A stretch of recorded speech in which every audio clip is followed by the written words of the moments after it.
Welcome to Python programming video series. We were discussing loops. Today let's discuss few terms related to loops. First one is iteration.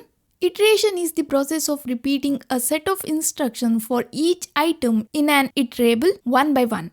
For example, when variable value is the first value of this iterable, it will execute for loop body. That is the first iteration. Next, for the next value, it will execute the loop body again. That is the second iteration. And for the next value, it will execute the loop body. Third iteration. This process is called as iteration. Next, iterable. An iterable is any object you can loop over. For example, list, tuple, string, set, dictionary, range function. These are all iterable. In simple words, you can use this with the for loop. For example, here you can see we can use string here in the iterable position, but we can't use an int value here. We'll get error. Alright, next, iterator.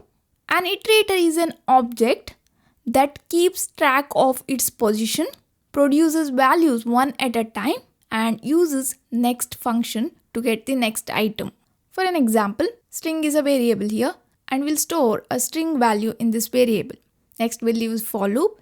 Here, string is an iterable and initially char value will be p, so it will print that. So first iteration. For the second iteration, character value will be y. It will print the character. And for third iteration, t, it will print that. Fourth iteration, h, it will print that. Next iteration, o, it will print that. Next iteration, character value is n, it will print that. Internally, this for loop will convert this iterable to an iterator. Then for loop will ask the next value from that iterator. Here we can print the character of the string one by one, right? That is because of iterator. This is the internal working of for loop. Now if I want to create an iterator from an iterable, what we can do is, here let's take an iterable. Let's take a list, okay? Okay, so this is an iterable. Now to create an iterator, I'll use iter function. Let's take iterator name as it, iter, then here number. Now here this is an list iterator object, okay? So to get the item one by one, you can use next function. Here you can see.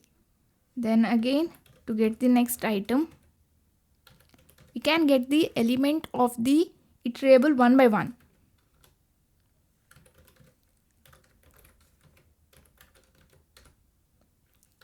Again, I'll use this. Now we don't have any other item to access here. So we'll get stop iteration message. We can create an iterator from an iterable using iter function.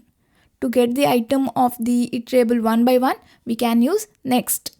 So this is about iteration, iterable and iterator.